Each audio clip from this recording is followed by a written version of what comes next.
하나님의 말씀 봉독합니다. 요한복음 13장 1절로 2절 말씀입니다.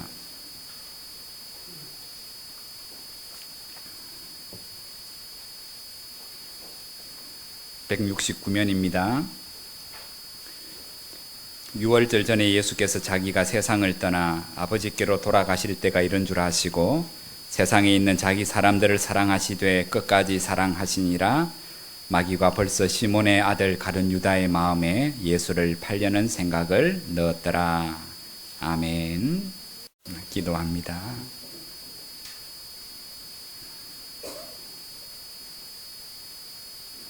세상에서 구할 수도 얻을 수도 줄 수도 없는 하나님의 평강, 그 하나님의 사랑, 그 사랑이 우리를 끊임없이 붙잡고 있으며 그 사랑 안에 오늘 머물며 살도록 우리를 이끌어 가시는 그 크신 그리고 놀라운 하나님의 사랑, 오늘 우리가 말씀을 통하여 다시 한번 더 깨닫게 하시고 그 사랑이 있어야, 그 믿음 위에 굳건히 있어야 수많은 시험과 환난과 유혹 앞에 우리가 넘어지지 아니하며 온전한 믿음의 삶을 살아갈 것을 깨닫게 하시고, 성령 하나님께서 오늘 감동하셔서 기록한 이 생명의 말씀을 전하고 듣는 저들 가운데 깨달음의 역사와 순종의 역사가 있게 하여 주옵소서. 너희가 오늘 주의 말씀을 들을 때 너희의 마음을 완고하게 하지 말라. 하나님, 우리를 격려하시든지 우리를 책망하시든지 오늘 하나님의 말씀 앞에 우리의 마음이 부드러운 밭같이, 하나님 기경된 밭같이 되어지게 하옵소서. 의지하며 거룩하신 예수님 이름으로 기도드리옵나이다. 아멘. 누가 대통령이 되든지 나라를 사랑하는, 진심으로 사랑하는 사람을 뽑아야 됩니다. 3명의 후보가 각자 나름의 지도자가 되기에 자신이 적합하고, 그만큼 나라를 사랑해서 나라 여러 문제들을 자신이 대통령이 되면 잘 해결하겠다고 그렇게 대안들을 내어놓고 있습니다. 우리가 잘 분별해서 하나님을 사랑하기 때문에, 하나님을 경외하기 때문에 또 백성을 사랑할 줄 아는, 민족을 사랑하는 지도자들을 뽑아야 되겠지요. 그분들의 갖고 있는 국가관에 대해서 자신들은 말로 다 표현 못하기 때문에 나라를 위해 충성하고 헌신한 사람들의 묘역을 대통령 후보로서 찾아가는 것을 봅니다. 그만큼 나라를 사랑하고 아낀다는 뜻이겠지요. 위대한 인물치고 나라를 사랑하지 않는 사람들이 아무도 없습니다. 성경의 인물 중에 사도 바울도 마찬가지였습니다. 사도 바울의 국적은 이스라엘 사람, 유대인입니다. 얼마나 자기 민족을 사랑했던지 로마서 9장에 보면 자기 동족 이스라엘 그 백성들을 사도 바울이 얼마나 사랑했는지를 이렇게 표현하고 있습니다. 표준 세번역으로 조금 쉽게 이렇게 번역한 거 읽어드리지요. 나는 그리스도 안에서 참말을 하고 거짓말을 하지 않습니다. 내 양심이 성령을 힘입어서 이것을 정언하여 줍니다. 나에게는 큰 슬픔이 있고 내 마음에는 끊임없는 고통이 있습니다. 나는 육신으로 내 동족인 내 결례를 위하는 일이면 내가 저주를 받아서 그리스도에게서 끊어질지라도 달게 받겠습니다. 자기 형제 같고 자기 동족인 이스라엘 사람 유대인들이 길이요 진리요 생명이신 예수 그리스도를 믿을 수만 있다면 설령 자신이 그럴 일은 없지만은 예수님께 저주를 받아서, 자기는 저주를 받아서 구원함을 얻지 못한다 할지라도 그 주님을 여전히 부인하고 부정하는 그 유대인들, 자기 동족이 하나님 앞에 진짜 복 있는 인생이 된다면 자기는 괜찮다고. 그만큼 자기 동족을 향한 사랑이 얼마나 지극한 사랑인지를 바울은 로마서 9장에서 고백한 적이 있습니다. 반대로 자기들이 그릇된 신학, 그릇된 신념을 가지고 오늘 친히 그 영광을 버리시고 그들 가운데 육신을 입고 찾아오셔서 말씀해 주시고 기적을 베풀어 주시며 삶으로 보여주시는 그 주님을 여전히 배격하는 그 자기 동족들을 바라보는 바울의 마음에는 큰 슬픔이, 큰 고통이 늘 상존했습니다.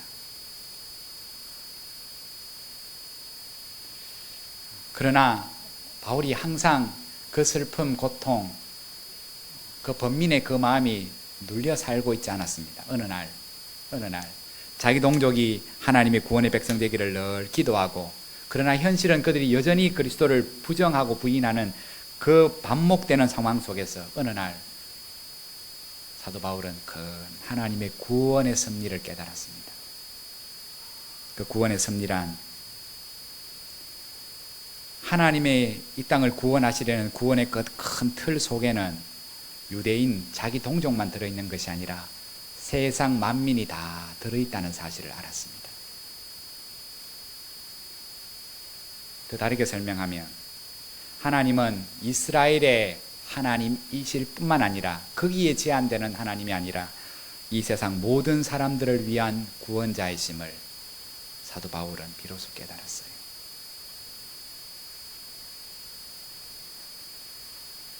비록 우매함으로, 무지함으로, 고집스러움으로, 완고함으로 바울이 그렇게 복음을 전하였으나 믿지 않는 그들, 아니 주님 자신이 찾아오셔서 내가 길이다, 내가 진리다, 내가 참 생명이다, 너희가 나를 떠나서는 아무것도 할 수 없다라는 그 말씀과 함께 하나님의 능력을 수도 없이 보여줬음에도 불구하고 그 예수 그리스도를 부정하고 부인하며 심지어 십자가에 못 박는 그 악한 유대인들, 하나님은 그 악함을 통해서 하나님은 그 악함의 반대인 하나님의 선한 뜻들이 이스라엘을 넘어서서 온 세계에 복음이 전해지는 계기가 되게 하셨다는 거예요.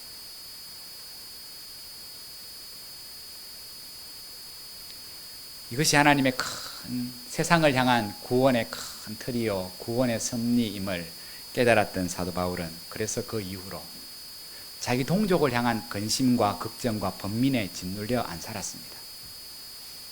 어쩌노.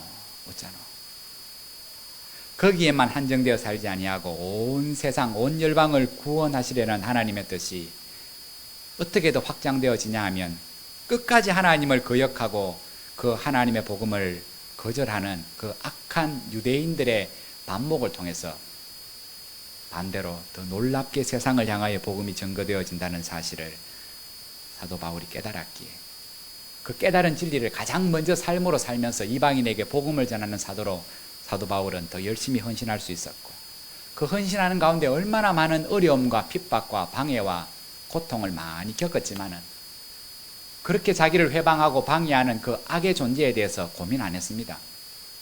이 길로 가는 것이 막혀지면 하나님이 이거 막게 하실 때는 또 다른 이 악을 통해서 하나님은 또 다른 하나님의 선하심의 역사가 이루어져 갈 것이다. 이 문이 막히면 하나님은 다른 문을 여셔서 복음이 놀랍게 세상에 전해지게 하실 거다.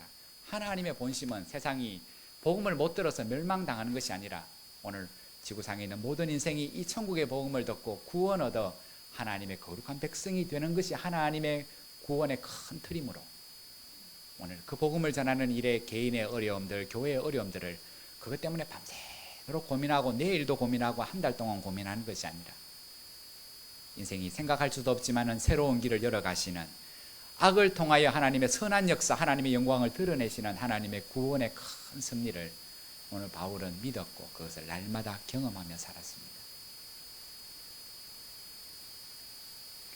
그렇게 보면 오늘 우리는 세상을 바라볼 때 세상에도 끊임없이 악한 일이 있습니다. 악을 행하는데 악한 사람들이 잘 돼요. 선을 행하는데 선을 행하는 사람들이 어려움을 겪으며 살아요. 그러면 우리 마음에는 여러 가지 의문이 생기고 우리 마음에 여러 가지 번민이 생깁니다. 선하게 살아보니 별 수 없네. 하나님은 선하시단 하나님이라고 말씀하셨는데 하나님의 선하심이 어디 드러나노? 하나님은 전능하신 하나님이라며 그러면 악한 것을 한순간에 다 제거해 버리시지 왜 악이 그대로 공존하고 악이 선보다 더 잘 되는 것을 하나님은 가만 버려두시는가? 그 많은 의문 속에 오늘 사도 바울이 깨달았던 하나님의 구원의 큰 섭리를 깨달으면 그 의문에 해답이 됩니다. 하나님은 선하시지 않으신 분이어서 악을 그대로 두고 보시는 분도 아니고 그 악을 제거할 만한 능력이 없으셔서 악을 그대로 놓아두시는 분이 아니라 하나님은 인간의 그 악함을 통하여서도 하나님의 선하심과 하나님의 영광을 드러내실 수 있는 하나님이시기에 하나님 그 악을 통해서도 당신의 일들을 역사를 통하여 하나님은 끊임없이 행하신다는 거예요. 내가 연약해서 내가 강해지면 하나님이 나를 쓰시는 게 아니라 내가 연약해서 하나님 앞에 무슨 소용이 있겠나 싶어도 사람이 볼 때는 물론 그렇죠. 내가 가진 것이 없고 배운 것이 없고 내 몸이 약하면 누가 나를 쓰겠습니까? 그런데 하나님은 내가 약한 것, 내가 못 배운 것, 내가 못 가진 것 하나님 상관하지 않으시겠다. 도로 약함을 통해서 그 약함을 통해서 하나님은 강한 자들, 있는 자들, 권세 있는 자들을 하나님은 부끄럽게 하시겠다고. 그것이 하나님의 큰 구원의 섭리라고. 오늘 그 모든 구원의 섭리에 우리 각자가 다 정인입니다. 정인입니다. 내가 남보다 뭐 잘하는 거 하나 있습니까? 유능한 거 뭐 한 가지 있습니까? 그런 사람들로 하나님이 교회를 만드시면 참 좋을 텐데. 그런 사람이 10명만 있으면 교회가 금방 부흥할 텐데 100명, 200명이 열심히 교회 부지를 위해서 헌금하는 것보다 한 1000억 되는 부자가 한 명 있었어.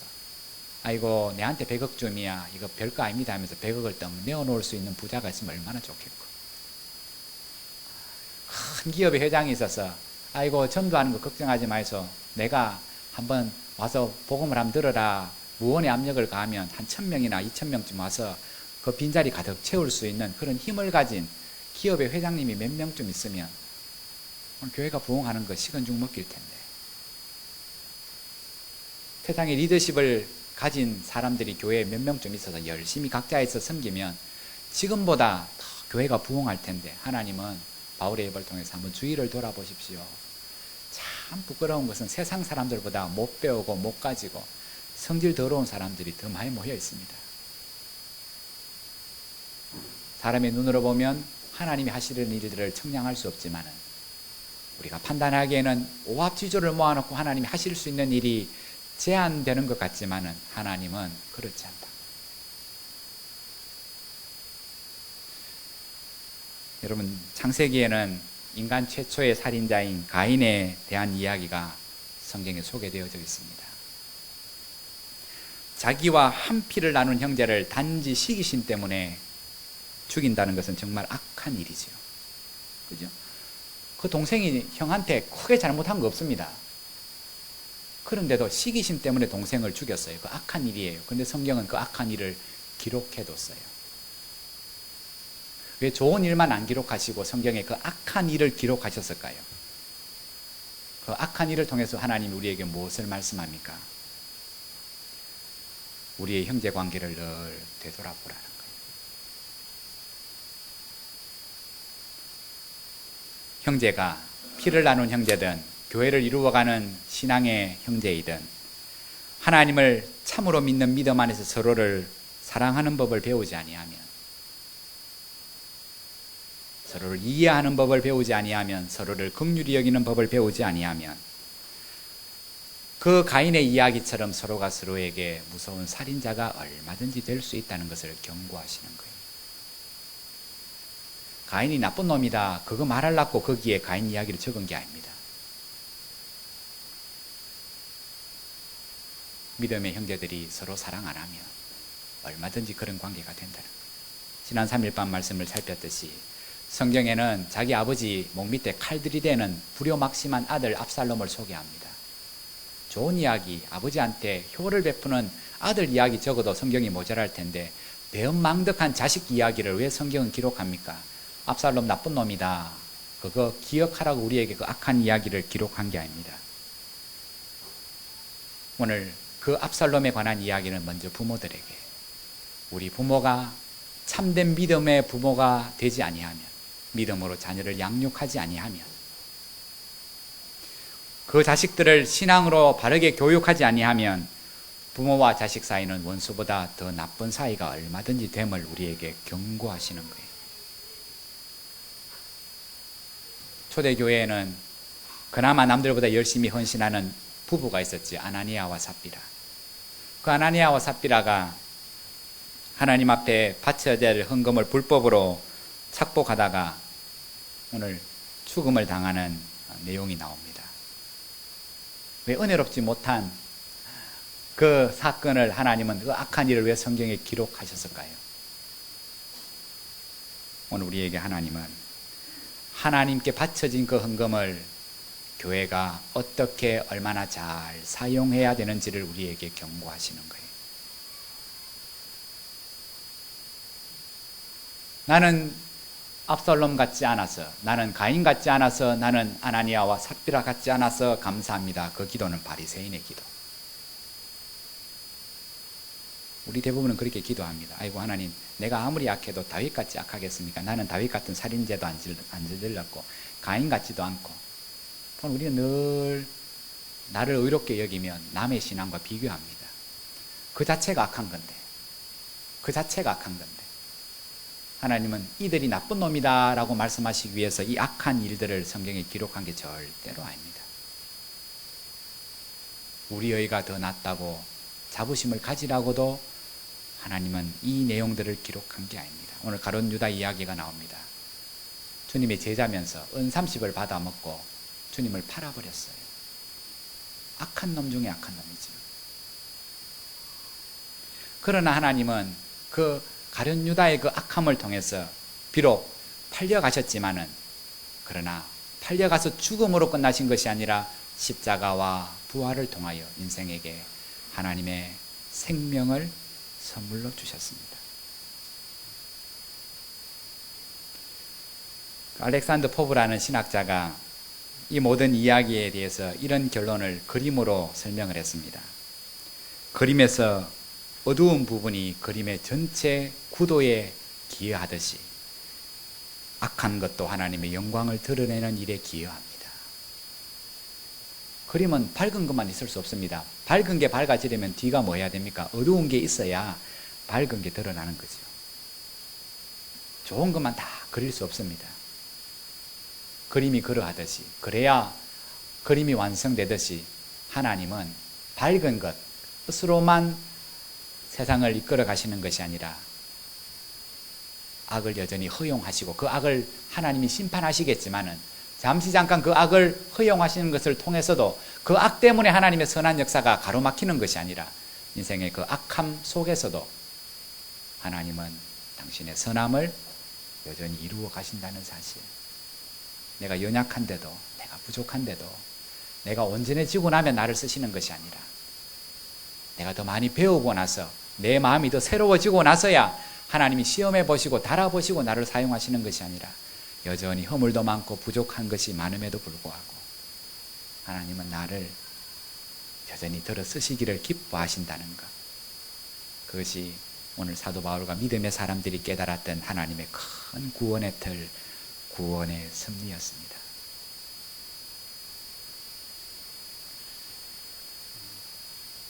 오늘 본문의 말씀은 주님이 이제 마지막 유월절을 지키시며 지금까지 3년 동안 같이 했던 제자들을 가까이로 부르십니다. 주님은 처음 그 12명을 부르시면서 주님의 계획이 있었습니다. 그들 한 사람 한 사람이 진리 위에 바르게 잘 서는 하나님의 사람이 되기를 원하셨습니다. 그 말을 다르게 풀이하면 늘 하나님 편에 서서, 늘 하나님 편에 서서 사랑으로 또 다른 사람을 하나님의 사람으로 이끌어주는 사람 만드시기 위해서 주님은 그 12명을 택하셨어요. 자기들만 진리 위에 잘 서서 천국 가는 사람이 아니라 자신들이 먼저 예수 그리스도의 진리 위에 바르게 잘 선 이후에 가르침을 잘 받고, 그 가르침을 받은 대로 우리 장로님 교회 표로 기도하신 것처럼 다른 사람을 항상 사람 편이 아니라 진리 편에 굳건히 서서 하나님의 뜻 앞에 순종하는 하나님의 사람으로 오늘 그들을 이끌어주는 사람 되게 하려고 하나님은 먼저 12명을 택하셨어요.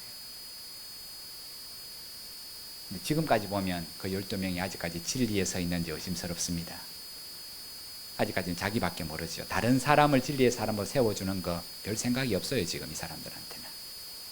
누가 지금 주님 예루살렘에 올라가면 한 자리 차지할까 그 마음이 있지, 아직 남을 배려하는 마음, 남을 생각하는 마음 아직 하나도 없어요. 지금 주님은 죽으시기 일보 직전인데 뭐 변화되는 조짐이 좀 있어야 주님이 마음을 놓고 죽으시지.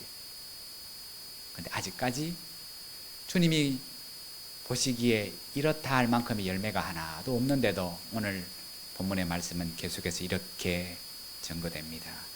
하나님께서, 주께서 자기 사람들을 끝까지 사랑하시니라. 제자가 어떻게 해서 제자가 됩니까?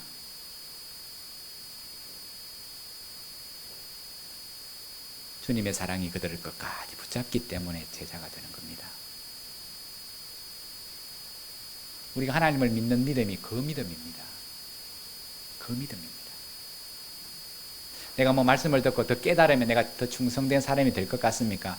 물론 그래야지요. 그러나 그것보다 먼저 나로 하여금 그런 사람이 되도록 끊임없이 기다려주시고, 끊임없이 말씀해주시고, 끊임없이 참아주시고, 끊임없이 나를 빚어가시는 변치 않는 하나님의 사랑, 그 사랑이 우리를 붙잡음을 믿고 살아가는 것이 주님을 믿는 믿음입니다.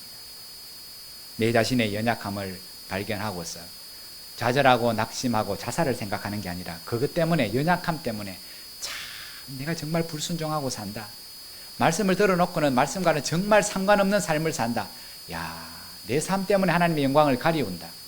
그리고 나서 오늘 믿음의 삶을 내팽개치는 것이 아니라 그런 자신의 연약함을 그대로 가지고 하나님 앞에 나아가, 하나님, 그래서 나는 오늘도 하나님의 은혜가 필요합니다, 그렇게 구하는 사람.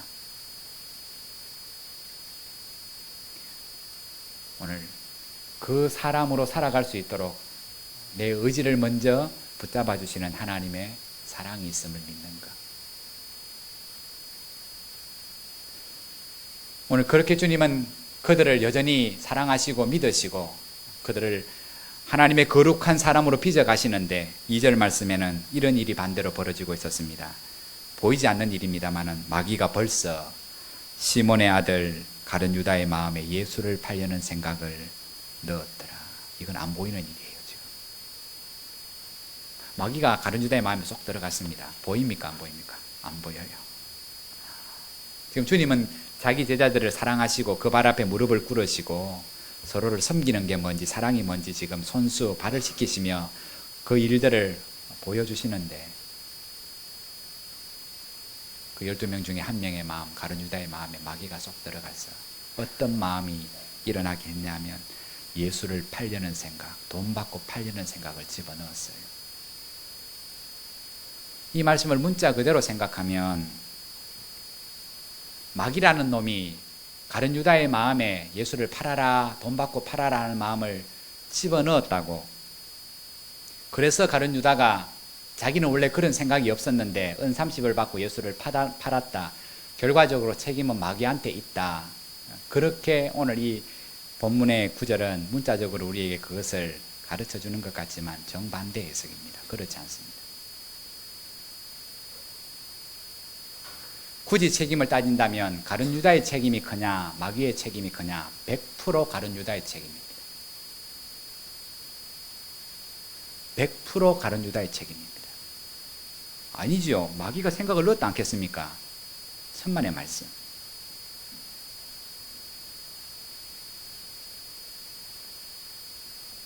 여러분, 사람이 그릇을 쓸 때 간장을 담는 종자그릇이 따로 있죠. 국을 담는 대접이 따로 있습니다. 밥그릇이 따로 있습니다. 그죠? 마찬가지로 마귀를 담는 그릇, 마귀가 잘 담기는 마음이 따로 있습니다.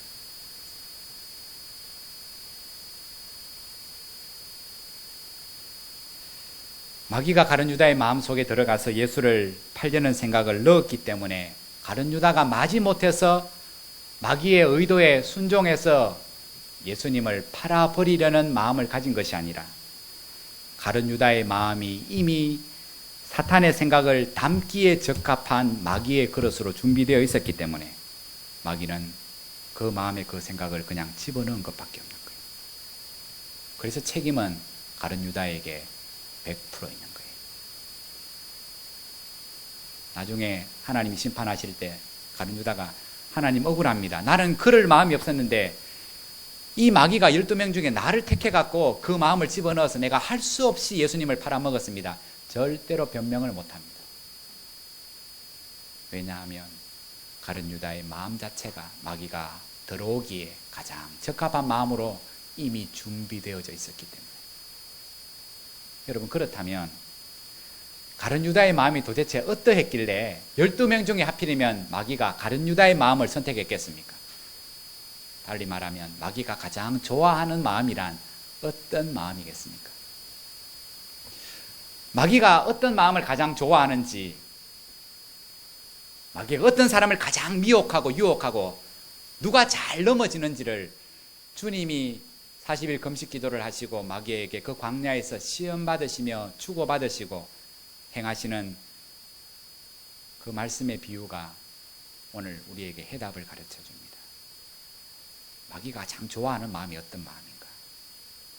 마귀가 늘 들어왔다 나왔다 하는 마음. 여러분, 마귀가 사람의 마음을 아무나 좌지우지 못합니다.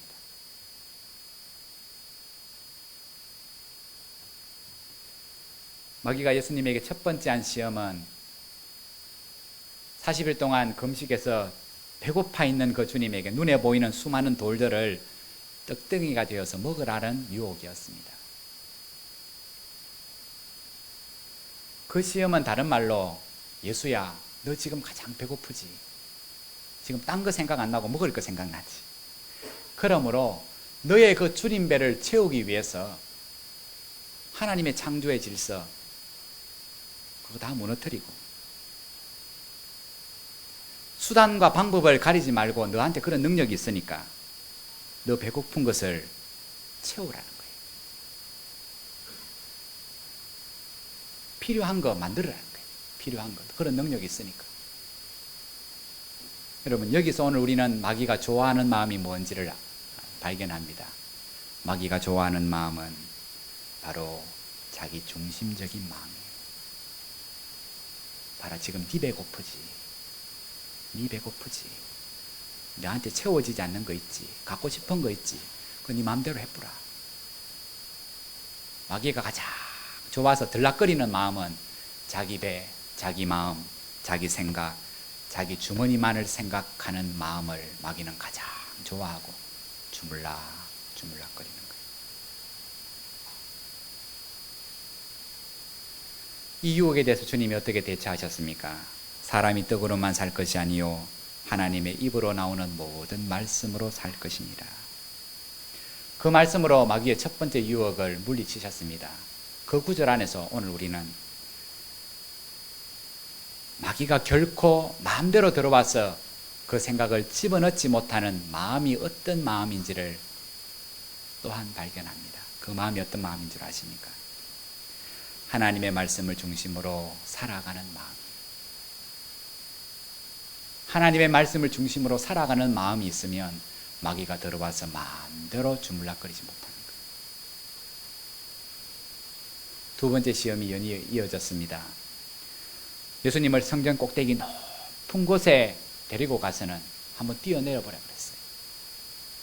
능력을 한번 보여봐라. 다칠 리가 있나? 네가 하나님의 아들인데.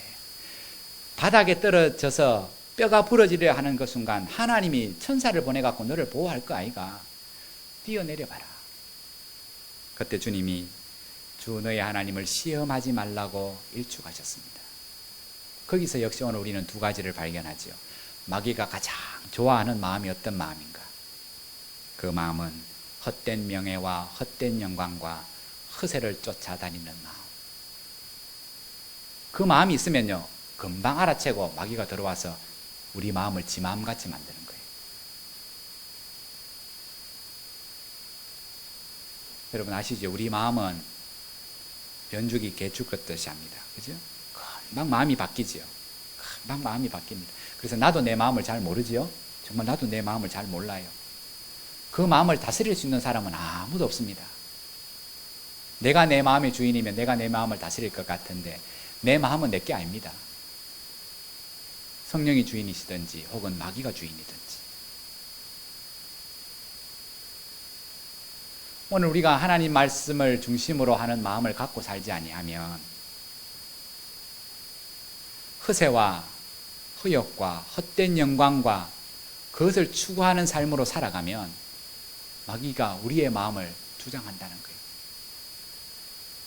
주 너의 하나님을 시험하지 마라. 오늘 마귀가 범접할 수 있는 마음은, 그래서 올바른 신앙으로 살아가는 그 마음을 마귀가 어쩌지 못하는 거예요. 마귀가 포기하지 않고 세 번째 주님을 시험했습니다. 만국의 영광을 주님 앞에 보여주며 예수야 내 앞에 한번 절해라. 그러면 이 모든 눈에 보이는 부귀와 영화를 너에게 다 선물로 주겠다. 여러분, 그때 주님은 이렇게 말씀하셨습니다. 주 너의 하나님께 경배하고 그만 섬기라. 여기서도 두 가지 귀한 진리를 발견합니다. 첫 번째, 마귀가 자기 도구로 즐겨 사용하는 마음은 어떤 마음인지를 여기서 발견합니다.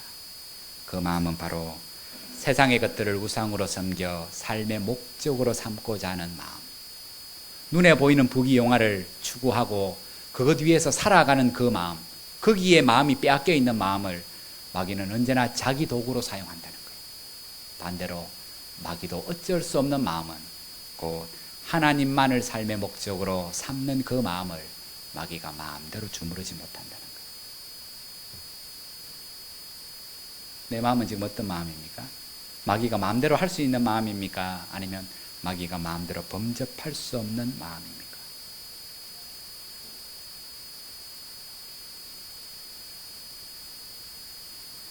사람의 마음은 희한한 게 주님 가까이 있는데, 주님이 그들을 사랑하시는데 마귀는 그 12명 중에 한 사람의 마음에 이 악한 생각을 집어넣는 거예요.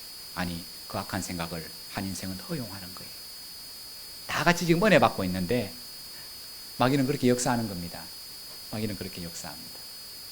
오늘 하나님 앞에 예배 드리는 우리의 삶의 태도 가운데 마음을 다하고 뜻을 다하고 정성을 다하여 그것을 기쁘게 생각하면, 정말 마음을 다해 하나님 앞에 예배 안 하면 멀겋게 이 자리에 앉아서 예배를 드리고 있지만은 그 마음에 하나님의 마음이 없는 거예요. 하나님의 마음이 없이 딱 비어 있으면 예배는 드리고 있어도 우리의 마음에 마귀가 들어와서 일주일 동안 여전히 지금까지 살았던 옛삶, 보이는 것, 허세와 영광과 자기 중심적으로 사는 삶을 끊임없이 살라고, 그냥 말씀은 듣고 은혜를 받고 그거는 이자쁘고 나가서는 다시 옛날의 삶을 살라고 끊임없이 우리를 유혹하는 거예요. 우리의 마음이 어디를 향해 있고 우리의 마음이 무엇으로 가득 차 있는지를 늘 살펴야 합니다. 그게 가장 중요하기 때문에. 여러분, 가룟 유다의 인생이 어떻게 마감되었습니까? 스스로 목매어 죽었습니다. 비참한 인생으로 끝났습니다. 반면에 그가 돈 주고 팔았던 예수 그리스도는 십자가에 죽으셨습니다. 그러나 그것으로 인생 마무리가 된 것이 아닙니다. 주님은 그 죽음의 권세를 이기시고 부활하셨습니다. 얼마나 그 가룟 유다의 인생과 주님의 인생의 마무리가 얼마나 대조적인지, 주님은 그 가룟 유다의 악함을 통해서 당신의 부활과 생명을 우리에게 동시에 보여주시면서 오늘 우리가 그 주님의 마음, 그 마귀 앞에 그 시험들 속에서 어떻게 그 마귀에게 그 마음을 빼앗기지 아니하고 마귀가 범접하지 못하도록 그 많은 환난과 시험을 이겼는지, 오늘 그 주님의 마음, 주님이 하나님을 향한 가진 그 사랑의 마음을 가질 때만이 오늘 우리의 인생의 마무리가 가룟 유다같이 끝나지 않고 주님과 같이 부활로 생명으로 거듭날 수 있음을 우리에게 말씀해 오시는 거예요. 내 삶이 지금, 내 마음이 하나님을 삶의 목적으로 삼지 아니하고 바른 신앙을 여전히 살아가지 아니하며 하나님의 말씀을 중심하여 내 마음을 거기에 두지 아니하고 살다가 마지막 인생이 잘 마무리되기를 바라는 것, 그거는 그럴 수 없다는 거예요. 그럴 수 없다는 거예요. 제가 아침에 잠시 인터넷을 보니까 그 수사반장 호랑이 선생님의 조경환 씨가 67의 나이로 죽었습니다. 그거는 제가 죽었다는 소식을 듣고 안타깝다는 소식과 딱 함께 뭐 때문에 죽었는지를 제가 대번에 알았어요. 간암. 왜 간암인 줄 아십니까? 그분이 우리나라에서 술 잘 먹는 거는 1등이래요. 자기는 밤새도록 술을 먹어도 한 번도 갈치자 그름을 걸은 적이 없다는 그 자랑을 합디다. 그죠? 그래서 자기는 술 먹고 주사 부리는 사람을 인간으로 안 본다고. 의리를 챙겨서 죽을 때까지 술을 마시던 그 사람, 간암으로 죽는 거 당연한 거지요. 그거 뭐 술 잘 먹는 걸 자랑이라고.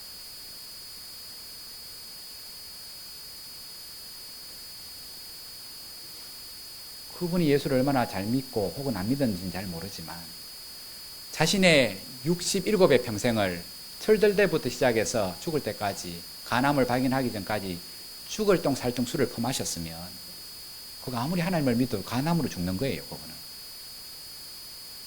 물론 예외도 있을 수 있겠지만 인생을 그렇게 살았는데 마무리를 잘 끝낼 수 있는 부분은 없는 거예요. 우리의 마음이 동일하게 하나님 앞에 은혜로 진리로 날마다 잘 다스려가고 채워지지 아니하면 어느 날 갑자기 내가 변해서 말씀대로 하나님 말씀을 중심해서 살아가고 바른 신앙을 살아가고 하나님을 내 인생의 삶의 목적으로 삼는 삶을 어느 한순간 내가 확 바뀌어서 그렇게 살 가능성은 제로라는 거예요. 제로. 오늘 내가 그런 삶을 살기를 하나님 앞에 결심 안 하고 내 마음이 지금 무엇으로 가득 차 있는지를 날마다 살피지 아니하면 어느 날 갑자기 죽을 날이 다가왔다고 내 마음이 확 바뀌어서 거듭난 삶을 살게 되는 가능성은 제로라는 거예요. 제로.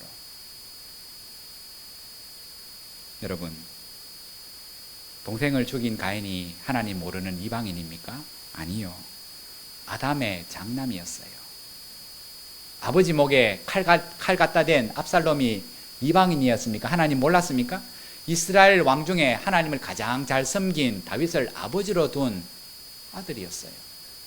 아나니아와 삽비라가 이방인입니까? 아니요. 초대교회 가운데 그 누구보다 교회를 잘 섬겼던 일꾼들이었어요. 가룟 유다가 이방인입니까? 아니요. 그 지구상의 수십억의 인구 중에서 주님의 제자로 부르심을 받았던 12명에 속했던 사람이에요. 근데 그 사람들의 공통점이 뭡니까? 그 사람들의 공통점. 겉으로는 하나님을 잘 알고 하나님을 잘 믿는 사람처럼 보이지만 그러나 그 마음 깊은 곳에는 자기중심적인 마음, 허세와 세상의 영광과 헛된 부귀 영화를 삶의 목적으로 삼고 살아가는 그 마음들이 있었기 때문에 그 마음을 마귀는 자기들이 쉽게 사용하는 도구로 마음대로 쓰다가 버린 거예요.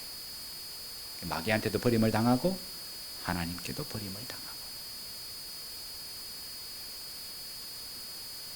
하나님은 가인의 이야기, 압살롬의 이야기, 아나니아와 삽비라의 이야기, 그리고 가룟 유다의 이야기를, 악한 일들에 대한 이야기를 우리에게 쭉 말씀하시면서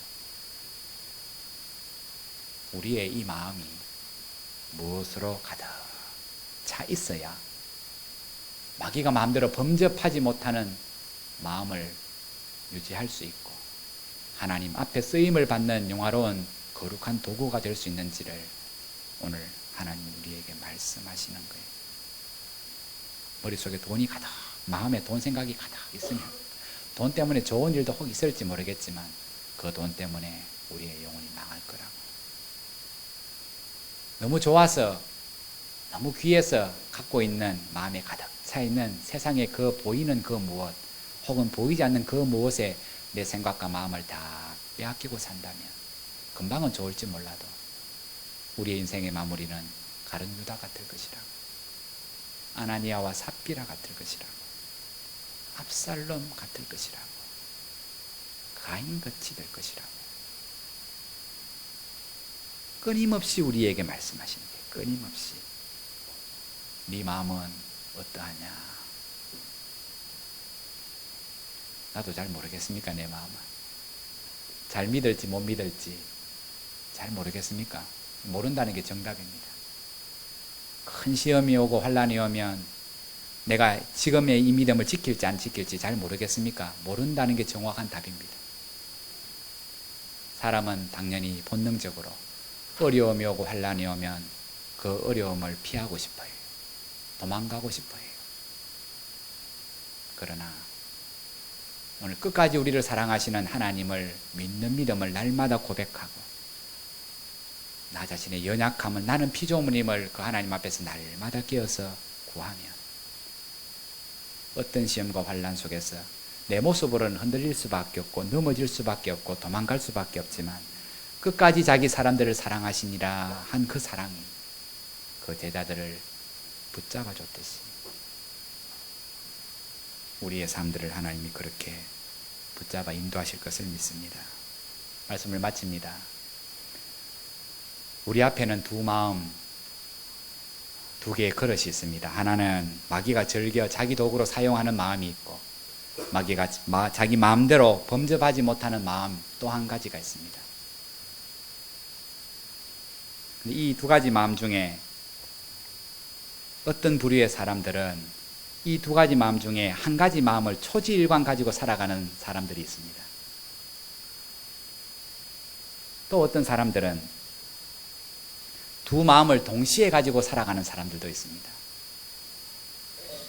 또 어떤 사람들은 일정 기간에는 마귀가 마음대로 사용하는 도구로 그 마음을 허용하다가 또 일정 기간에는 마귀가 범접하지 못하는 마음을 가지고 살아가는 사람들도 있습니다. 그것은 개인의 자유입니다.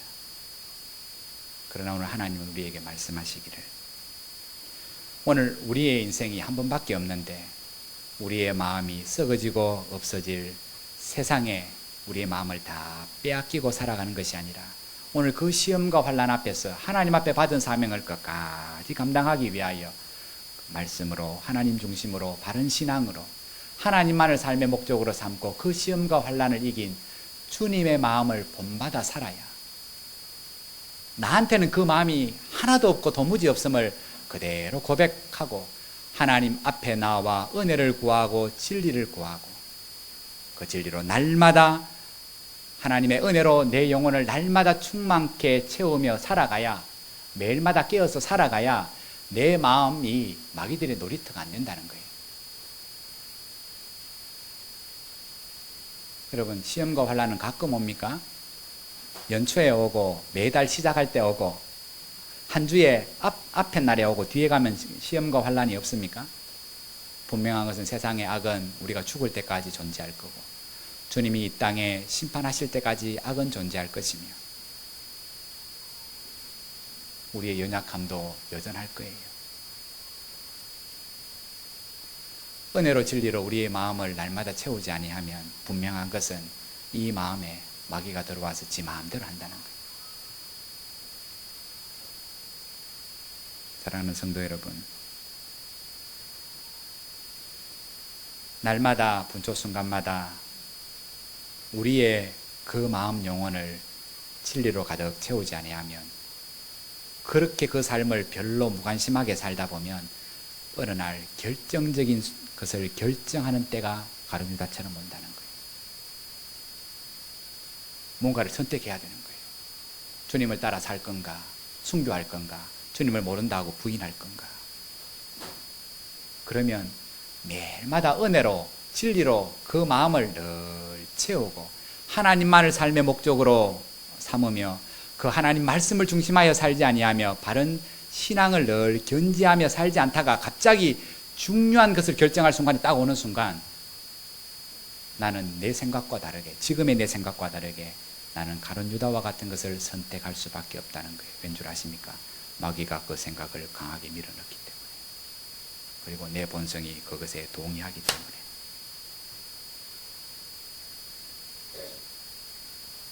날마다 우리 마음과 생각을 지키며 살아야 됩니다. 말씀을 가까이 하지 아니하고 하나님 앞에 예배드리는 것을 생명같이 여기지 아니하며 나 자신의 연약함을 하나님 앞에 늘 아뢰는 기도의 삶을 살지 않는데 그 마음이 하나님 기뻐하는 마음으로 한 주간을 살 리가 절대로 없는 겁니다. 절대로 없는 거지. 사랑하는 성도 여러분, 끊임없는 세상의 유혹과 시험 속에서 하나님이 당신의 사람들에게 바라시는 것은 딱 한 가지. 하나님의 거룩한 흔적을 따라 살아가기를 원하신다는 것.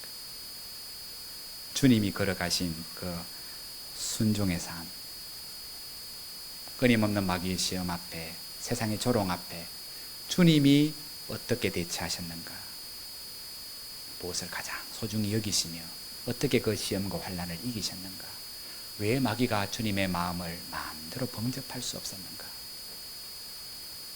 여러분, 그 인생을 날마다 살아야 마지막 날 우리의 인생이 아름다운 마무리가 된다고 주님은 말씀하고 있습니다.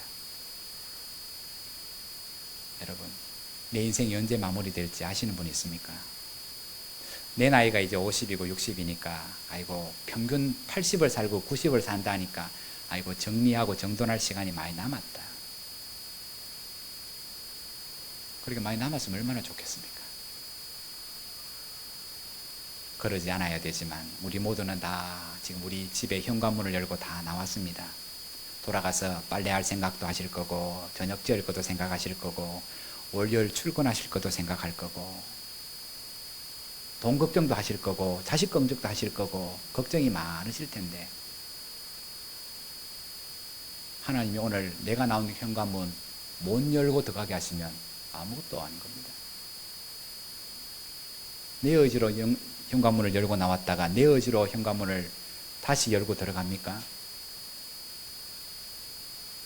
여러분, 그 일상의 삶이 하나님 우리에게 주신 기회요. 인생을 잘 마무리하라는 하나님의 사랑이 끝까지 사랑하시니라.